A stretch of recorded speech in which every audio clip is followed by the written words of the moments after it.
matin, j'ai vraiment une parole sur mon cœur. Dieu a déposé quelque chose. Quand je dis Dieu, pour ceux qui peut-être sont pas familiers avec ça, mais nous croyons que la Bible est la parole de Dieu. Nous croyons que Dieu parle de différentes manières, notamment par sa parole qui est la Bible. Et ces derniers temps, je suis tombé sur un passage dans le Nouveau Testament que je voudrais vous partager ce matin. Et je l'ai pris comme si Dieu me parlait et a déposé quelque chose sur mon cœur. J'aimerais vous le déposer aussi ce matin, parce que dans l'église, on partage. Donc c'est pas seulement pour moi, j'ai été béni par ce que j'ai lu et parce que je crois avoir reçu de cette lecture et du fruit de cette lecture. Et j'aimerais vous le partager ce matin, si vous êtes d'accord. Yes. Alors, vous avez le droit de répondre, car vous avez vu, j'aime bien quand c'est interactif. On est vivant, on est à l'église, on assiste, mais on est présent, mais en même temps on est ensemble. Hein. J'aimerais lire un texte sans transition aucune, on dit dans le jargon télévisuel, parce que pardon, il y a une caméra devant moi, donc bonjour à toute la population. Premier épître de Pierre, normalement les versets vont s'afficher. Merci Victoria. Est-ce qu'on peut applaudir Victoria? On va remercier toutes les personnes qui servent ici. Merci Victoria. C'est pas toujours simple avec moi, mais elle suit au taquet, donc bravo à toi. Donc, premier épître de Pierre, et j'aimerais vous lire un passage, je trouve, qui est très fort, et je vais vous donner le titre de mon message. Donc, merci à toute l'équipe qui s'occupe des enfants, on les bénit aussi, on croit à cette génération, on croit qu'ils sont bénis, encouragés, et qu'il y a une super équipe qui est avec eux, donc on vous bénit. Merci pour ça, merci pour ce service. Premier épître de Pierre. Et l'épître de Pierre, vous savez, Pierre, c'est... Ouais. Non, elle n'a pas les versets. Première épître de Pierre, on va lire ensemble, je vais vous les lire. Et si vous avez votre Bible avec vous, vous avez votre iPhone avec l'appli Bible, il n'y a pas de souci, vous pourrez suivre avec moi. Et pour Pierre, pour ceux et celles peut-être qui ne savent pas, Pierre, parfois on le confond, on l'appelle le premier pape, mais j'ai un scoop pour vous, le premier pape était marié. Parce qu'à un moment donné, Jésus guérit sa belle-mère. Mais dans la première épître de Pierre, il écrit une lettre. Alors aujourd'hui, vous savez, à l'époque, il n'y avait pas Internet, il n'y avait pas le téléphone, il n'y avait pas Zoom, il n'y avait pas tous ces moyens de communication qu'on connaît aujourd'hui. Mais Pierre adresse une lettre à des croyants qui sont dispersés, qui sont persécutés, qui vivent des temps difficiles à cause de leur foi, à cause de la présence de Jésus. Et vous savez que c'est une réalité, lorsque nous sommes dans la présence de Dieu comme ce matin, Dieu nous fait du bien, Dieu veut notre guérison. Mais parfois, la présence de Dieu dans notre vie nous coûte quelque chose. C'est aussi le message de l'évangile. Jésus a été persécuté. Jésus a dit, j'ai eu des tribulations, vous aurez aussi vous-même des tribulations, mais prenez courage, j'ai vaincu ce qu'il y a dans vous. Et donc j'aimerais lire un texte, et Pierre, donc il essaye d'encourager une église dispersée. Alors on est au cinéma, on n'est pas tous sur la même rangée, on est en mode dispersé, mais on veut être une seule et même église ce matin. Donc il écrit à des gens qui sont éparpillés dans diverses régions du monde, qui ne sont plus en Israël, ils sont de culture juive, ils se sont donnés à Jésus-Christ, ils ont accepté Jésus comme leur Seigneur et Sauveur. Mais à cause de cela, il y a eu un temps de persécution, et ces gens, imaginez un petit peu le contexte. Aujourd'hui, vous allez, dans ce temps de célébration, vous allez revenir chez vous, vous allez retrouver votre foyer, vous allez revenir dans un environnement stable. Ces gens, même s'ils vivaient une célébration, même s'ils étaient ensemble pour écouter Dieu, lorsqu'ils repartaient, la Bible nous dit comme des étrangers, comme des dispersés. C'est-à-dire qu'ils n'avaient plus de maison. Ils étaient comme des SDF. Ces gens vivaient ça, c'était le contexte dans lequel cet épître a été écrit. Et dans 1 Pierre, chapitre 1er, on va lire dans les premiers versets, Pierre, apôtre de Jésus-Christ, à ceux qui sont étrangers et dispersés dans différentes régions du monde, dont le Pont, la Galatie, la Cappadoce, l'Asie, la Bithynie, donc ça veut dire un peu toutes les régions de l'Europe de l'Est, on va dire, et aussi presque du Moyen-Orient. Donc à ceux qui sont étrangers et dispersés, c'est très important ce qu'on dit ici, mais qui sont élus. C'est intéressant parce qu'on peut être étranger et dispersé, et en même temps qui sont élus selon la préscience de Dieu, le Père, par la sanctification de l'Esprit. C'est peut-être des termes un peu compliqués, mais en tout cas ça veut dire que Dieu les a mis à part, dans sa science, dans sa préscience, afin qu'ils deviennent obéissants et qu'ils participent à l'aspersion du sang de Jésus-Christ. Que la grâce et la paix vous soient multipliées. C'est une bonne lettre, n'est-ce pas? Bon commencement. Je voudrais juste m'arrêter là pendant un premier temps. Et ce matin, je voudrais vous partager un message, je l'ai appelé de la manière suivante. C'est cultiver les ingrédients d'une église qui gagne. Le titre de mon message ce matin, cultiver les ingrédients d'une église qui gagne. Et on veut être une église qui gagne. Moi, j'aime bien gagner. Je ne sais pas si vous aimez gagner. Quand je joue à un jeu de société, je joue avec ma sœur au Scrabble, Et j'aime bien gagner. Vous êtes, je sais pas, vous êtes mauvais joueur ou pardon, moi. J'essaye d'être spirituel quand je joue, mais ce n'est pas toujours le cas. Mais on veut voir quels sont les ingrédients d'une église qui gagne. À travers ce texte, on verra d'autres versets juste après. Et ce matin, quand on vous déverser ça dans... Vous êtes prêts à ça? Vous êtes prêts? Je sens qu'il y a quelque chose que Dieu va faire ce matin dans le cas. Et donc ce matin, premier ingrédient, j'aimerais partager avec vous. C'est de cultiver, donc parmi les ingrédients d'une église qui gagne, c'est apprendre à cultiver, à ne pas oublier qui nous sommes. Une église qui gagne n'oublie pas qui elle est. La Bible nous dit ici dans ce passage, et c'est cette difficulté, presque cette dichotomie, cette difficulté à vivre comme des étrangers, des dispersés, et en même temps être des élus. Vous savez qu'on peut être élu et se sentir perdu. On peut être choisi, on peut être voulu, on peut être aimé, et en même temps avoir l'impression qu'il y a quelque chose autour de nous, en nous, qui ne percute pas avec ce que Dieu voit de nous. La Bible dit dans ce passage, ils étaient élus par Dieu, mais en même temps, ils se sentaient étrangers. Vous savez, on peut se sentir une chose, on peut être une chose et se sentir une autre chose. Et donc Pierre leur dit, faites attention parce que dans cette circonstance que vous traversez, à travers les épreuves que vous subissez, le danger c'est que ces circonstances vous prêchent une autre réalité que celle que Dieu prêche sur votre vie. Dieu prêche que vous êtes des élus. Vous savez, comme en France, quand un élu, il a la petite écharpe là, tricolore, et on distingue que c'est un élu, c'est quelqu'un de différent. Et donc, Pierre dit, vous êtes différents, même si vous vous sentez anormal ou comme rien du tout, vous êtes élus par Dieu. Les élus, il y a quelque chose de reconnaissable sur les élus. Et je me pose la question ce matin, c'est comment je fais pour gérer quelque chose qui ne semble pas vrai avec ce que je traverse? Comment je gère intérieurement quand ma condition sur la terre est différente de ce que mon statut dans le ciel est? Et la Bible nous dit ici dans ce passage, et Pierre leur rappelle, n'oubliez pas, une église qui gagne, et même si vous avez l'impression qu'aujourd'hui, à travers cette épreuve, vous avez l'impression de perdre. Ils perdaient peut-être une bataille, mais Pierre leur rappelle, vous avez gagné la guerre à cause de Jésus-Christ. Et donc, dans ce passage, c'est important de comprendre ça. C'est-à-dire que nous devons ne pas oublier qu'à un moment donné, même si notre condition sur la terre est différente de notre statut dans le ciel, il y a quelque chose que Dieu veut nous rappeler à travers ce passage, c'est que Dieu nous a mis à part et que son statut pour nous prévaut sur les circonstances qui prêchent autre chose en nous. Donc, Pierre leur rappelle ça. Une église qui gagne, c'est une église qui n'oublie pas qui elle est. Même si elle a l'impression de perdre, peut-être ce matin tu es dans ce lieu, et à cause des différentes difficultés que tu traverses dans ta vie, même si tu as dit oui à Jésus, même si dans ta vie tu fais tout ce que tu peux pour marcher avec lui, peut-être que les circonstances te prêchent un message différent que ce que Dieu dit de toi. Et peut-être que tu sens que tu es plus perdant ou perdante, mais Dieu te rappelle ce matin qu'une église qui gagne, c'est une église qui cultive, qui chérit, qui n'oublie pas qui il est ou qui elle est, c'est-à-dire un élu de Dieu, une élue de Dieu. Je pense que c'est une bonne nouvelle, ça, n'est-ce pas? Donc le premier ingrédient, ce matin, qui va nous rappeler ces choses, c'est que nous sommes des élus de Dieu, nous sommes ceux et celles que Dieu a choisis. Et ces gens, ils étaient dits étrangers, dispersés. Et pourtant, ils étaient des gens spécifiques. Pourtant, il y avait quelque chose de spécial sur eux. Et ça m'a fait penser à une histoire de l'Ancien Testament de Joseph. Vous vous rappelez Joseph? Pour ceux et celles peut-être sont familiers avec cette histoire dans l'Ancien Testament. La Bible nous dit que Joseph était le dernier des enfants et son père, c'était un petit peu le petit enfant chéri. Et il lui avait fait une tunique particulière, multicolore. Et en fait, il y avait un signe distinctif sur lui. Et c'est très intéressant parce qu'il y avait une élection sur lui. Il y avait un appel particulier parmi tous ses frères. Mais il y avait aussi quelque chose qui rendait jaloux ses frères à l'époque. Et la Bible nous dit qu'à un moment donné, ses frères, par jalousie, l'ont mis dans une citerne, ont essayé de le faire oublier. Et ils ont déchiré, en fait, sa tunique. Et parfois, c'est ce que l'ennemi veut faire. Et parfois, je veux dire, l'opposition ne vient pas forcément de l'extérieur. Parfois, ce qui déchire notre spécificité ne vient pas de l'extérieur, elle vient de l'intérieur.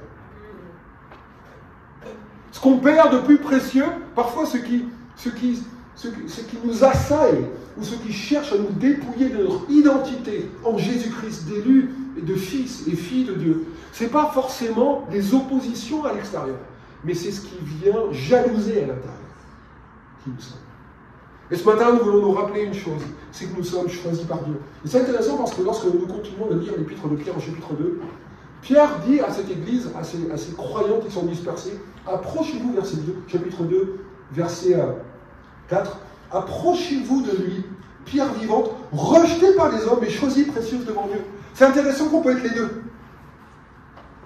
Vous me suivez? C'est-à-dire, et parfois c'est pas facile à gérer. C'est-à-dire, comment tu fais quand tu sais que tu es choisi, et Jésus était choisi et précieux devant Dieu, mais en même temps rejeté par les hommes. Parfois, on ne peut pas avoir les deux. Parfois, on aimerait être choisi et précieux devant Dieu et devant les hommes, mais parfois c'est choisi et précieux devant Dieu, mais rejeté par les hommes. C'est ce que Jésus a subi. Ça fait aussi partie de l'évangile. Il y a quelque chose de l'ordre du rejet de ce que Dieu a mis en nous parfois, parce que ce monde, l'esprit qu'il y a dans ce monde cherche à batailler sur l'esprit que Dieu met en nous, alors que nous sommes des fils et des filles de Dieu. Mais ce matin, nous voulons nous rappeler une chose, et si tu veux venir dans la présence de Dieu, si tu dis oui à Jésus ce matin, je peux te garantir une chose.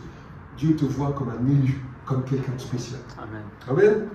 Premier ingrédient donc, c'est une église qui gagne. Le premier ingrédient pour cultiver le fait d'être une église qui gagne, c'est ne pas oublier qui nous sommes. Nous sommes des élus de Dieu, on est des gens spéciaux.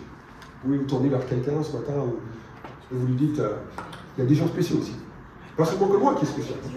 C'est un petit peu spécial. Il y a des gens spéciaux. C'est un petit peu spécial. Un peu spécial. Le deuxième ingrédient ce matin, pour être une église cultivée, d'être une église qui gagne, c'est ce que nous lisons dans le verset 6 du premier chapitre de l'épître de Pierre. Pierre dit, on va lire même à partir du verset 3, qui dit « Béni soit Dieu qui selon sa miséricorde nous a régénérés pour une espérance vivante ». C'est très intéressant, il dit « pour une espérance vivante » par la résurrection de Jésus-Christ, et pour un héritage, pour une espérance, pour un héritage qui ne peut ni se corrompre, ni se souiller, ni se flétrir. Il parle à des gens qui ont tout perdu.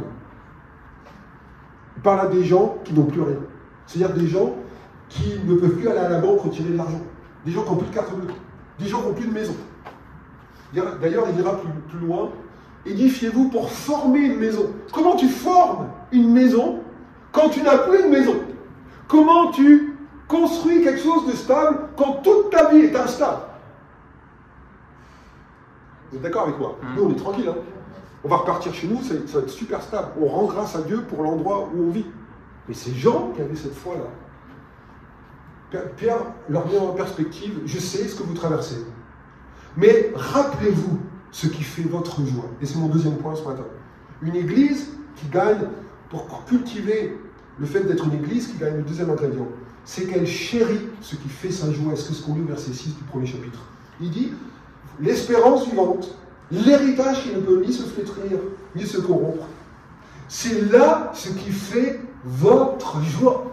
J'ai lu ça cette semaine et je me suis dit, c'est incroyable cette parole. C'est là ce qui fait votre joie. J'aimerais vous donner une clé ce matin. Le secret de ma longévité dans la vie chrétienne n'est pas seulement connecté à toutes les bonnes choses que Dieu va faire dans ma vie, connecté aux choses terrestres. Parfois, nous avons besoin que Dieu agisse dans différents domaines de notre vie, et Dieu va le faire parce que Dieu nous aime, il est capable d'agir au-delà de ce qu'on peut penser ou imaginer, c'est l'ADN de l'Église imagine, n'est-ce pas? Amen. Et d'ailleurs, plus loin, dans le chapitre 5, Pierre dira à ces gens, déchargez-vous sur lui de tous vos soucis. N'oubliez pas à qui il dit ça. À des gens qui n'ont plus rien.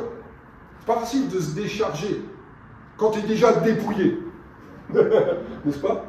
Et il dit dans ce texte, car lui-même, c'est comme si Jésus va dire, je m'en occupe, c'est moi qui m'en occupe. Je m'occupe de toi. Je m'occupe de ton cas. Et donc Pierre leur dit, c'est là ce qui fait votre joie. Je voudrais te poser la question ce matin. Qu'est-ce qui fait ta joie au-delà de toutes les joies que tu peux avoir dans ce monde? On peut remercier Dieu pour plein de choses. Pour ce qu'il nous a donné, pour le mari, pour l'épouse, pour les enfants, pour la maison, pour le travail, pour les richesses, pour les ressources, pour plein de choses, une bonne santé. Merci Seigneur. Mais quand ces choses ne sont pas au rendez-vous et qu'on veut quand même continuer de marcher avec Dieu, vous êtes d'accord avec moi que c'est compliqué? Regardez ce qu'il dit dans ce passage, juste un petit peu plus loin dans le verset 6. C'est là ce qui fait votre joie. Et donc Pierre leur dit, il pointe à ce qui doit faire votre joie. C'est pour ça que vous êtes chrétien, c'est pour ça que vous avez dit oui. Pour un héritage qui ne pourra jamais être enlevé, même si le monde vous assaille, il ne pourra jamais prendre ce que Dieu vous a donné. Il ne pourra jamais voler l'espérance qui vous est réservée dans les cieux. Et il dit, c'est là ce qui fait votre joie. N'oubliez pas ça. Une église qui gagne, même si elle a l'impression de perdre, elle n'oublie pas que ce qui fait sa joie, c'est d'abord des choses qui ne sont pas connectées à ce monde. Vous êtes d'accord qu'on est toute cette année dans l'ADN de l'église, une église mobilisée, une église missionnelle, une église mature. Et ce matin, on va voir tout ça ensemble. Votre une église mature. Ce qui fait ma joie. Quelqu'un, et on verra dans le prochain point après, mais dans ce passage, il dit, c'est là ce qui fait votre joie. Quoique maintenant, verset 6, puisqu'il le faut, on verra ça après, vous soyez attristés pour peu de temps par diverses épreuves. Et là, je me dis, attends Pierre, comment tu fais? Parce qu'il me dit, c'est là ce qui fait votre joie, mais en même temps, puisqu'il le faut, pour que vous soyez attristés. Et là, on verra plus tard après ce que ça veut dire pour nous. Mais c'est pareil, comment on gère intérieurement? Je suis élu, mais je suis un étranger dispersé, je ne me sens pas chez moi. Je ne me sens pas appartenir à ce qui se passe aujourd'hui. Je suis perdu, j'ai l'impression d'être dépouillé de qui je suis. Et comment je peux garder ce qui fait ma joie avec des choses peut-être pas matérielles, pas de physique, je ne peux pas les toucher de mes mains, mais c'est une réalité spirituelle. C'est ça la vie chrétienne. Ce qui fait ma joie, c'est pas seulement quand Dieu aura répondu à une prière spécifique connectée à mes besoins dans ce monde, et merci Seigneur pour tout ça. Mais quand ce n'est pas le cas, une église qui gagne, c'est une église qui chérit ce qui fait sa joie, dit l'apôtre Paul ici. N'oubliez pas, je sais que vous traversez plein de choses, dit l'apôtre Pierre ici. Mais parfois l'ennemi cherche à minimiser ce que nous avons là-haut pour nous faire sentir que nous perdons beaucoup ici. C'est pour ça que Pierre dit, un héritage qui vous est réservé dans les cieux. Ouais, bon, c'est bien gentil, mais bon, genre, ça ne va pas forcément me faire trouver une maison. C'est bien gentil ce qu'il dit Pierre, ouais, j'aime bien, il est un petit peu perché. Hein. Il est bien, il comprend pas, moi je suis pied sur terre quand même. Et c'est vrai qu'il faut avoir une pied sur terre, je suis d'accord avec vous. Mais Pierre, il est en train de parler à des gens, et on verra ça après, à des gens qui cherchent à édifier. Et quand on est pour édifier, il faut édifier avec des choses spirituelles. Et on prie pour des personnes. Et j'allais dire, quand il dit ce verset, quoique maintenant il le faut, vous soyez attristés. Et n'oubliez pas que Pierre, vous vous rappelez de Pierre, il a beaucoup maturé depuis Matthieu chapitre 16, lorsque Jésus dit qui suis-je? Et Pierre, et tous les élèves, les disciples disent certains disent tu es Jérémie, tu es le prophète. Et Pierre a dit, moi je sais, monsieur, moi je sais. Tu es le Fils, tu es le Christ, le Fils du Dieu vivant. Et Jésus dit, une image pour Pierre. Il a bien répondu. Et c'est mon Père qui t'a révélé ça. C'est pas la chair et le sang. Et puis après il dit, mais tu sais, je dois mourir crucifié, machin. Et il est en train de dire, voilà, je vais être trahi, je vais beaucoup souffrir, mais le troisième jour je vais ressusciter. Et tout de suite après, Pierre dit, ah non Seigneur, cela ne t'arrivera pas. Et Jésus va se tourner vers Pierre, il va lui dire, arrière de moi Satan. Et quand parfois on traverse des situations où Dieu veut nous rappeler ce qu'est notre joie, parce que les épreuves ou les circonstances négatives font émerger dans notre cœur, mettre en lumière dans notre cœur ce qui fait vraiment notre joie. Vous êtes d'accord avec moi? Si ils n'avaient pas été dispersés étrangers, on n'aurait jamais pu voir dans leur cœur ce qui fait vraiment leur joie. C'est quand, à un moment donné, il y a des choses qui se perdent dans notre vie, que l'on voit vraiment ce qu'on aime, ce qu'on chérit, et la manière dont on chérit ce qu'on a gagné en Dieu. Une église qui gagne, c'est une église qui n'oublie pas ce qui fait sa joie. Et Pierre aurait pu lui dire, non Seigneur, au nom de Jésus, je chasse la tristesse. Mais là, il ne fallait pas chasser la tristesse. Cette tristesse dont parle Pierre ici. Il faut laisser Dieu chagriner certaines choses, on verra juste après, pour nous amener dans une autre dimension de relation avec lui. Donc je parle peut-être à des CSM ce matin. Je sais que c'est une parole qui n'est pas forcément facile à entendre, mais c'est une parole qui va nous sauver. C'est là ce qui fait. Donc deuxième ingrédient, premier ingrédient c'est une église qui gagne, c'est une église qui n'oublie pas qui elle est. Deuxième ingrédient, pour cultiver les ingrédients d'une église qui gagne, deuxième ingrédient c'est elle n'oublie pas ce qui fait sa joie. Vous êtes avec moi? Yes. J'en doute pas parce que vous êtes encore là. Troisième point ce matin, Troisième ingrédient pour être une église qui gagne. En fait, il y a des vainqueurs ici. Il n'y a pas des losers. Hein. Il y a des vainqueurs. Troisième ingrédient, elle sait qu'elle fait partie d'un processus de maturation. On va être une église mature. On va être une église mobilisée. On ne va pas rater l'église. On sait que quand il y a une célébration, on sait qu'il y a, quand il y a l'église, on pointe du doigt, parce que c'est le moment où on va être inspiré, on va être mobilisé. On va être missionnel. Seigneur, comment je peux partager la bonne nouvelle? Comment je peux donner, faire partager l'héritage? On va être missionnel. Seigneur, merci pour ce que tu m'as donné. Je veux le partager, je suis généreux avec ce que tu m'as donné. Mais je veux être mature. Je veux ressembler à Christ. Je veux avoir le caractère de Christ. Je veux apprendre même là où ça fait mal. Parce que avant que ça fasse du bien, parfois, ça doit faire un peu mal.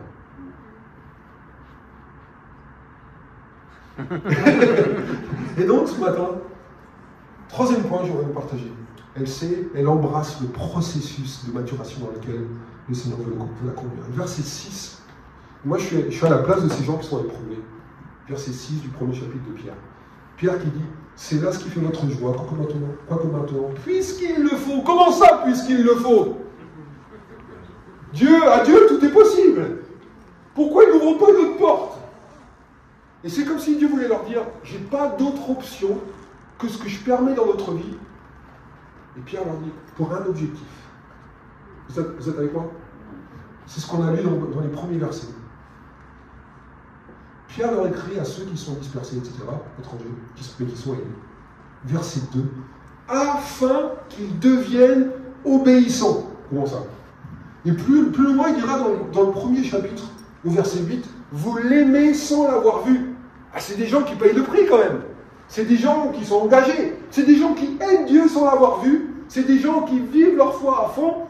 Et pourtant, Pierre leur dit, Dieu permet que vous soyez dispersés et étrangers, parce que l'objectif qu'il a, c'est de maturer votre vie, c'est de vous rendre fort, c'est que votre caractère, le caractère de Christ, puisse émerger, pour que votre foi soit encore plus précieuse que l'or, pour qu'il y ait quelque chose de profond, de stable, pas juste parce que ça vous fait du bien, ça vous fait des petits papillons dans le ventre, quand la présence de Dieu vient et ça vous fait du bien, et merci Seigneur pour ça, pas juste les papillons, mais on veut rentrer dans un processus de maturation, et parfois, Dieu va dire, il n'y a pas d'autre option pour que je devienne obéissant que parfois de passer par des endroits qui sont défiants pour notre foi, qui sont défiants pour notre chair, mais qui sont bénéfiques pour notre esprit. Vous êtes là? Amen. Et la Bible me dit ici dans ce passage, Pierre leur dit, tout ce que vous traversez fait partie d'un plan, fait partie d'un processus. Dieu sait ce qu'il fait. Quand vous avez l'impression que vous perdez, cultivez les ingrédients d'une église qui gagne. N'oubliez pas qui vous êtes. N'oubliez pas ce qui fait votre joie. Et n'oubliez pas que Dieu vous fait entrer dans le processus de maturation. Et qu'est-ce que ça veut dire concrètement, être obéissant? C'est pas un mot à la mode. Il y a notre groupe de jeunes, un des groupes de jeunes de notre église à Nice, s'appelle Flow. C'est les jeunes adultes. Ils ont décliné tout le programme pour grandir avec Dieu à travers le mot obey en anglais, donc obéissance. Et on a fait des sondages dans la rue, on a pris un mardi par mois, on va dans la rue, on pose des questions à des passants sur l'obéissance, qu'est-ce que ça veut dire pour eux, etc. C'est très intéressant, il y a des gens qui disent l'obéissance pour moi, c'est comme si en fait ça m'annihilait ma liberté. On a toutes sortes de réponses, puis il y a des gens, c'est très intéressant, avec ceux peut-être qui sont plus d'une arrière-plan musulman, disent ouais c'est une bonne chose d'obéir. Mais en général l'obéissance n'est pas très populaire. Pour que vous deveniez obéissant, qu'est-ce que ça veut dire vraiment? Et c'est intéressant quand on lit le terme original en grec, c'est pas seulement pour qu'ils deviennent obéissants, mais en fait le mot grec signifie écouter, prêter l'oreille. En fait, parfois, Dieu a besoin de capter notre attention parce qu'on est tellement dans la vie, de l'orage de la vie de tous les jours, que parfois Dieu est obligé de secouer des choses parce qu'il veut nous rendre attentifs à des choses qu'il veut transformer dans nos cœurs. Et donc, dans ce passage, il dit, je sais, Dieu vous a déplacé d'un environnement dans lequel vous étiez familier pour vous placer dans un environnement où vous êtes étranger, où vous avez peur, que vous n'avez pas vos repères. C'est déstabilisant, c'est inconfortable, c'est perturbant, mais c'est dans cet endroit-là que vous allez maturer. Et nous, on n'aime pas ça, vous êtes d'accord avec moi? Nous, on préfère pas être dans un endroit où on est étranger. On va être dans un endroit où c'est familier, où on connaît tout le monde. Moi, je sais quand je suis au mariage, quand on fait des célébrations de mariage, Jimmy me dit tout le temps, reste à côté de moi, s'il te plaît, parce que je connais personne ici. Et moi, je vais voir tout le monde, comment ça va et tout. Et puis, elle me dit, me laisse pas. Parce qu'en fait, elle reste scotchée à mon... Enfin, pas vraiment ça, parce qu'aujourd'hui, elle a grandi. Au début, elle aimait vraiment rester près de moi, parce que, en fait, moi, j'aimais bien un peu, voilà, comment ça va, vous êtes comment la cérémonie, qu'est-ce que vous faites dans la vie, quoi. Et en fait, pourquoi? Parce que parfois, on est comme ça, on reste scotché à ce qui nous est familier. Parce qu'on pense que ce qui nous est familier va nous faire grandir le plus. Faux! Pas toujours. Ce qui va nous faire grandir le plus, parfois, c'est quand à un moment donné, Dieu déstabilise là où c'est familier. Il veut nous rendre étrangers dans un environnement dans lequel, en fait, notre dépendance à Dieu va grandir. Comme avec Joseph. Vous vous rappelez Joseph? Vous avez parlé de ça, tunique. Joseph, je suis sûr, il n'a pas compris comment ça se fait, Seigneur. Je suis favori, je suis élu, et je me retrouve dans une citerne, vendu par mes frères. Je me retrouve rejeté, je me retrouve accusé d'adultère que je n'ai pas fait. Je me retrouve oublié en prison. Qu'est-ce que tu me fais, Seigneur? Il a été étranger et dispersé lui-même. Mais ceux qui sont élus, Dieu a un projet pour ceux qui ont une tunique. Dieu a un projet pour ceux qui ont l'écharpe, pour ceux qui sont élus, pour ceux que Dieu a choisis. Il y a toujours une mission connectée à notre élection. Vous êtes là? Donc Dieu veut nous rendre attentifs à ce qu'il veut faire dans notre vie. Le mot donc grec, c'est quelqu'un qui prête attention, qui écoute. Et c'est même quelqu'un qui, quand il entend frapper à la porte, ah, on a frappé à la porte, qui est là? Et en fait, c'est quelqu'un qui va écouter parce qu'il a entendu que quelqu'un frappe à la porte. Il doit voir qui c'est. Et ça m'a fait penser à ce passage dans le livre de l'Apocalypse. Dans le livre de l'Apocalypse, c'est pas seulement le livre des catastrophes, c'est un livre, la Bible dit, de révélation. C'est un livre où Dieu parle à son église dans les premiers chapitres. Et la dernière église, l'église de Laodicée, c'est l'église tiède. C'est une église des derniers temps. C'est une église qui dit, je n'ai besoin de rien, je suis habillé. Et Dieu lui dit, non, tu n'es pas habillé, tu es nu. T'es le contraire de ce que tu penses être. Et tu es une église qui dit, je n'ai besoin de rien. Et Jésus va parler à cette église, les dernières paroles qu'il va prononcer à cette église, c'est, je me tiens à la porte et je frappe. Wow. C'est pas incroyable que lorsque Pierre écrit à cette église qui est dispersée, mais qui est élue, il leur dit, parce que Dieu veut capter votre attention. Qu'est-ce que Dieu veut te dire aujourd'hui, dans les domaines de ta vie, où tu es peut-être trop scotché à quelque chose de familier? Et Dieu veut te dire, une église qui gagne, c'est une église qui accepte d'entrer dans un processus de maturation. Et la maturation passe parfois par rentrer dans un environnement qui n'est pas familier. Je me rappelle quand j'ai dû apprendre à nager. Je ne sais pas, il y en a qui savent nager ici. J'étais à l'école et j'étais tranquille dans le petit bain. J'étais dans le petit bain, tranquille. Puis à un moment donné, je voyais tous ceux qui aimaient bien nager ou qui savaient nager, ils allaient dans le grand bain. Puis à un moment donné, moi je me suis dit, je suis content, parce qu'en fait, on ne va pas m'amener dans le grand bain, j'étais tranquille et tout ça. Puis à un moment donné, le maître nageur, il a pris tous les élèves. Et il nous a mis devant le grand bain, à un moment donné, il m'a pris ma main. Alors c'était un petit peu traumatisant, hein, je vais pas vous le cacher. Mais quand même, il a pris ma main, il m'a mis dans le grand bain. Je ne savais pas nager. Hein. Et là, je me suis dit, wow, c'est la fin de ma vie. Et puis, je pataugeais, puis tout d'un coup, il m'a envoyé une perche, et j'ai pu regagner la rive. Mais, alors, je suis d'accord, c'est un peu violent.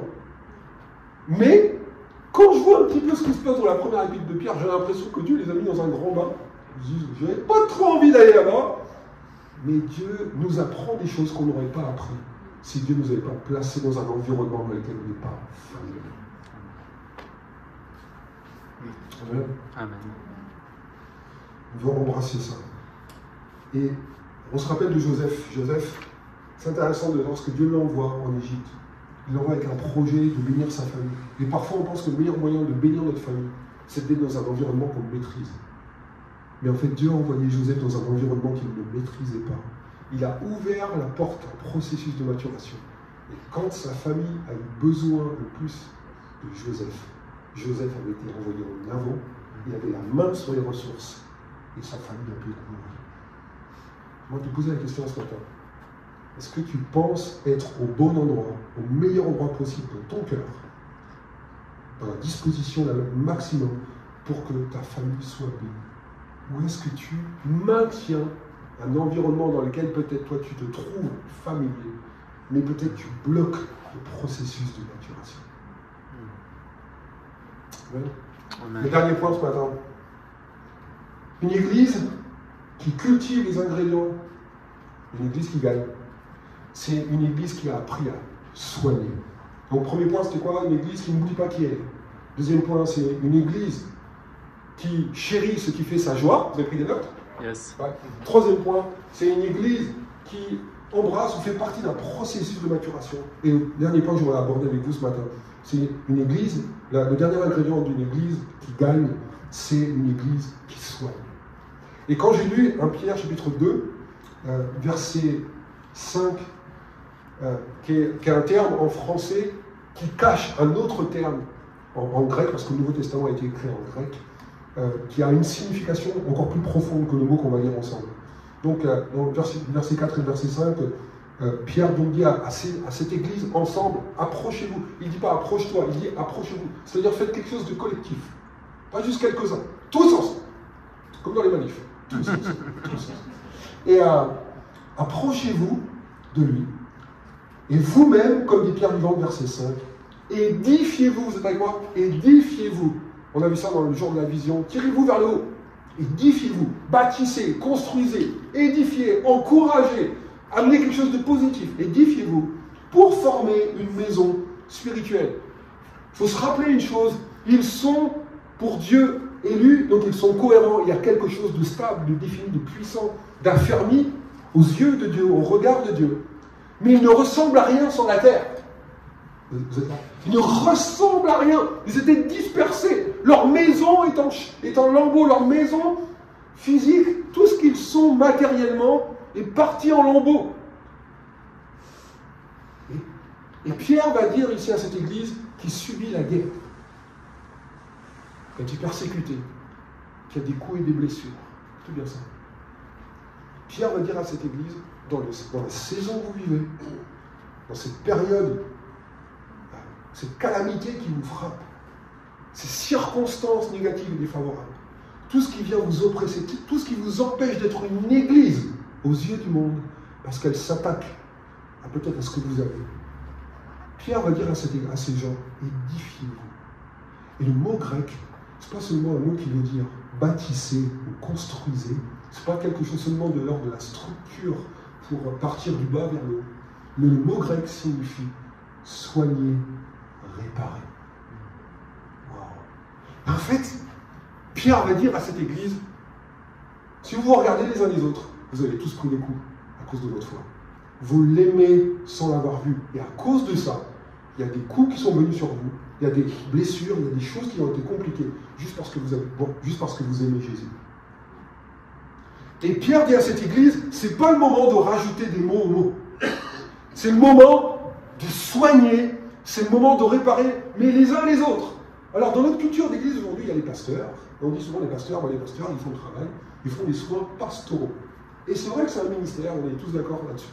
Mais dans ce passage, c'est pas seulement les pasteurs. C'est qu'à un moment donné, même les brebis doivent être aussi pasteurs. C'est qu'à un moment donné, le soin pastoral passe par les uns et les autres ici dans l'église Imagine Estérel. Nous devons comprendre une chose, c'est que si nous voulons soigner le monde, il faut soigner l'église. Amen. Si nous voulons réparer le monde, nous devons réparer l'église parce que l'église souffre aussi. Et ce matin, j'aimerais nous dire au nom du Seigneur, nous voulons être une église qui se tire vers le haut, mais nous voulons aussi être une église qui soigne les maux. C'est-à-dire que le travail ne doit pas dépendre de une ou deux personnes. Le travail des soins pastoraux, de prendre soin d'eux, de s'édifier, pour former une maison spirituelle, vient des uns et des autres sans exception. J'ai cru que vous alliez vous lever à votre place en disant on devrait le faire, je suis d'accord, je veux m'engager. Yes. On veut être une église mobilisée, on veut être une église mature, on veut être une église missionnelle. C'est ça qu'on veut être. Pas juste une église qui vient le dimanche matin, on veut être plus que ça. Amen. Comment on dit? Prêche. Et donc, je voudrais... Je finis avec ça. Je vais juste vous rappeler ce passage dans du bon samaritain. Parabole du bon samaritain, c'est très intéressant quand on lit cette histoire. Dans Luc chapitre 10, la Bible nous dit qu'un homme descendait de Jérusalem à Jéricho. Je pense que vous avez entendu ce texte la semaine dernière, mais c'est marrant parce que j'ai senti de vous le partager ce matin. Et la Bible nous dit, vous connaissez, on vous rappelle de ce passage, il y a un homme qui tomba au milieu des brigands. Pourquoi? Parce que dans ce monde, Jérusalem symbolise tout ce qu'on vit avec Dieu. Et Jéricho symbolise tout ce que le monde veut nous faire vivre. Et donc, quand on descend de Jérusalem à Jéricho, on ne peut pas toujours être sur la montagne. Alors, souvent, on l'interprète en disant l'homme, il quitte la présence de Dieu, et il va dans le monde, et c'est normal qu'il prenne des coups. On peut avoir une interprétation de ce texte comme ça. Mais, pas que. C'est vrai que quand que l'ennemi de notre âme veut nous dépouiller de ce qu'on a reçu à Jérusalem. La Bible dit dans le passage, ils le dépouillèrent et le chargèrent de coups. Vous vous rappelez de Joseph? Ses frères l'ont dépouillé et le chargèrent de coups. L'homme quitte Jérusalem, on lui arrache sa tunique, on lui arrache son élection. En tout cas, on essaye de lui faire croire qu'il n'est plus rien du tout. Et on le laisse à demi-mort, il tombe au milieu des brigands. Pourquoi? La Bible dit parce que dans ce monde, nous rencontrerons des tribulations lorsque nous descendons de Jérusalem à Jéricho. Et j'ai senti Dieu me dire à travers ce passage, en fait, c'est la vie de tous les jours. On ne peut pas toujours rester dans une réunion. On ne peut pas toujours rester à l'église. Même Jésus, après la transfiguration, il est retourné dans la vallée. À un moment donné ou à un autre, on vit notre vie. Vous êtes là? Amen. Et donc, on rencontrera tous dans ce monde, sur le chemin pour vivre, entre guillemets, notre vie, il y a toutes sortes de choses qui veulent nous voler ce qu'on a reçu de Dieu. Et la Bible nous dit dans ce passage que l'homme est à demi-mort et il se retrouve en train de saigner. Et j'ai comme cette pensée qui m'est venue lorsque je lisais ce passage. Il m'a dit, tu vois, cet homme qui est à demi-mort, qui saigne, symbolise aussi l'Église. Une Église qui saigne, une Église qui a pris des coups, une Église qui a subi, une Église qui se retrouve avec les choses de la vie, à un moment donné, convalescente, qui a besoin de soins. Et vraiment, en tant que pasteur, on voit plein de choses, on voit tous les besoins qui doivent être rencontrés, etc. Mais ce que j'ai senti dans mon cœur, c'est comme si Dieu me disait, dis à l'Église, que parfois l'Église saigne. Elle saigne dans différents domaines de la vie de l'Église, d'un manque qui n'est pas comblé par ceux et celles qui devraient le combler parce que Dieu leur a donné ce qu'il faut, les a équipés pour soigner. Et l'Église continue de saigner. Et Dieu m'a même dit à travers ça, alors quand on parle de maison, cette maison de ces chrétiens qui sont élus, ils forment une élection, ils forment un peuple élu, et donc quelque part pour Dieu, ils sont une maison stable. Mais cette maison ressemble à rien, cette maison est en chantier. Comme cet homme à demi-mort, cette maison est en chantier. Et c'est comme si Dieu me disait, dans quel état vas-tu laisser la maison? Personne ne quitte un chantier sans avoir fini. Je parlais avec Thomas et Géraldine de comment leur maison a été construite. De comment parfois les promoteurs ont déposé le bilan juste après le Covid. Parfois, certains promoteurs ont laissé des maisons en chantier parce qu'ils ne pouvaient plus assurer. Et parfois, on est comme ça, on réagit, il y a l'Église qui saigne dans différents endroits. Pourquoi? Parce qu'il manque d'hommes et de femmes qui répondent à l'appel. L'Église saigne parce qu'on dit, bah non. Et dans le texte, nous lisons, le sacrificateur et le lévite vont passer à distance de l'homme qui saigne en disant, moi, je ne touche pas à ça. Moi, non, ça c'est pas mon truc, moi je ne touche pas à ça, ça c'est pas pour moi, et ça continue de saigner parce que personne ne s'arrête. J'ai senti Dieu me dire, il y a des domaines dans la vie de l'Église qui continuent de saigner parce qu'il manque des hommes et des femmes. Et il manque des hommes et des femmes. La Bible dit, la moisson est abondante, mais ce qui manque, c'est les ouvriers. Et vous savez pourquoi on n'y va pas? Je veux dire pourquoi, ça c'est mon point ici. Parce que de soigner, de réparer, de relever, en fait, ça veut dire qu'il faut accepter de se salir les mains. Et le problème dans l'Église moderne, parfois, c'est qu'on veut bien des choses, on veut bien servir, on veut bien s'investir, on veut bien s'engager, mais surtout, il ne faut pas trop se salir les mains. Il ne faut pas que ce soit trop compliqué. Il faut que ça soit un petit peu à notre sauce, c'est comme si on était au menu. Mais j'aimerais te dire, et Jésus dira, le bon samaritain, l'homme qui a fait les choses selon le cœur de Dieu, il a accepté d'aller dans le cambouis, il n'a pas laissé la maison en chantier qui semble à rien, il n'a pas dit, Faut comprendre, moi je prends mes distances avec ça, parce que ça ne me concerne plus. Ça, c'est pas l'Église.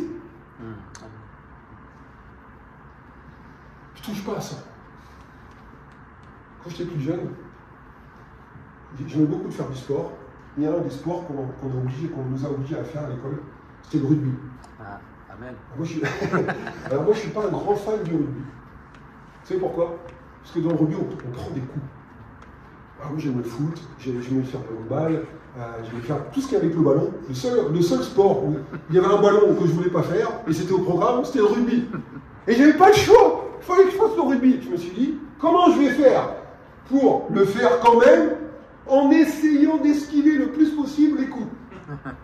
Et bien, mon premier match, vous savez ce qui s'est passé mon premier match? Pourtant, j'ai essayé d'esquiver tous les coups possibles. Il y a à un moment donné, un petit mouvement qui s'est passé.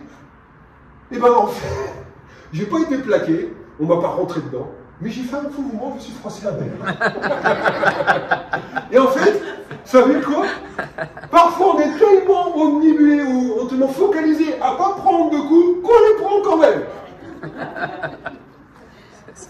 Pourquoi? Parce qu'on se dit, je touche pas à ça. Je veux pas de ça. Parce que ça, c'est pas pour moi. Je veux pas me salir les mains. Je laisse la maison en chantier. Peu importe celle en chantier. Parce que moi, je suis d'abord quelque chose qui me concerne. Regardez, et je finis avec la phrase. Quand on regarde le texte, l'homme, il descend de son cheval, il met l'homme qui est à demi-mort sur sa monture. Pourquoi? Parce qu'il renonce à quelque chose de son monde pour permettre à quelqu'un de convalescent d'être soigné. Édifiez-vous les uns les autres pour former une maison. Réparez-vous. Ça demande à tout le monde. Donc, à la fin du culte, à la fin de la célébration, toute l'église, tous ceux qui me regardent, qui sont en train d'enregistrer, vous allez voir Sébastien et Déborah en disant comment je peux soigner l'église. Où est-ce que ça saigne ici? Où est-ce que ça saigne? Où est-ce qu'il y a un manque? On laisse saigner, ça saigne, il y a une convalescence. Je ne veux pas être responsable de quelque chose qui saigne. Je veux être une église, je veux faire partie d'une église qui répare. Amen. Le message que Dieu m'a donné ce matin. Et quand on lit le texte, il va déposer l'homme à demi-mort à l'autel. Il lui dit, je te donne déjà l'argent, mais si tu dois dépenser plus, mets-le sur mon compte. Vous vous rappelez ça? Et Dieu me parlait à travers sa vie. Est-ce que mon compte, il est seulement valable pour les personnes qui comptent pour moi? Parce que pour le Samaritain, l'homme qui était à la demi-mort, il comptait pour Dieu. Je me suis dit, est-ce que mon compte compte pour ceux qui me sont familiers, pour ceux que j'aime, pour ceux qui sont connectés à moi? Le Samaritain et l'homme n'avaient aucune connexion préalable. Pourtant, l'homme est allé voir. Le Samaritain est allé voir l'homme, il a dit, mets-le sur mon compte. Et ce que j'ai marqué, c'était une église qui cultive, un des ingrédients pour cultiver les ingrédients d'une église qui gagne, c'est qu'elle doit croire que quand elle dépense, elle encaisse. Ça veut dire, la Bible nous dit, amassez-vous des trésors qui sont dans le ciel, où la teigne et la rouille ne viennent pas corrompre ce que Dieu vous donne comme héritage. Et nous devons comprendre ça. Nous devons comprendre que lorsque j'investis dans le royaume de Dieu, parfois on a l'impression que ça nous coûte plus que ça nous rapporte. Et de vivre pour ce qu'est le royaume de Dieu, parfois ça ne va même pas nous rapporter dans cette vie, mais ça va rapporter dans le ciel. Amen. Mais quelqu'un qui comprend son investissement dans le royaume de Dieu ou dans l'église doit comprendre une chose. C'est partie des ingrédients d'une église qui gagne. Elle croit que quand elle dépense, mets-le sur mon compte, elle encaisse. Je parle de cette femme, la femme qui répand le parfum sur Jésus. On l'a critiquée, elle a dépensé son parfum. Et Jésus lui dit, on racontera pas tout ce qu'elle a fait. Elle a fait une bonne chose. Elle m'a édifié. Elle m'a soigné même avant que je meure. Donc ce matin, on veut être une église qui soigne. Elle accepte une église qui accepte de se salir de nous. Une église qui accepte, on va prendre la Sainte Seine dans quelques instants, je vais laisser les Déborah présider ce moment. Mais la Bible nous dit que, on veut se rappeler que c'est par ces meurtrissures que nous sommes guéris. Ça a marqué Jésus de nous guérir. La question ce matin, c'est jusqu'à quel point je peux être prêt à ce que quelque chose me marque dans ce monde, peut-être même payer un certain prix dans ce monde, dans le but de guérir quelqu'un qui en a besoin, qui est convalescent. Parce que Jésus n'a pas regardé à la dépense, Jésus n'a pas regardé à ses meurtrissures, parce qu'il avait en vue notre guérison.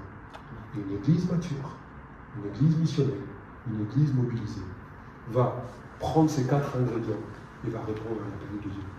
Et je crois qu'en tant qu'église imagine ici, l'église imagine à Nice, l'église imagine peu importe où l'église en général, c'est l'église qui fait ces 4 ingrédients. Elle soigne, elle fait partie d'un processus de maturation, elle embrasse, elle sait ce qui fait sa joie, elle sait qui elle est, elle se rappelle qui elle est. Et si on fait ça ensemble, nous croyons que nous allons être une bénédiction pour cette région. Vous êtes là ce matin? Yes. Yes.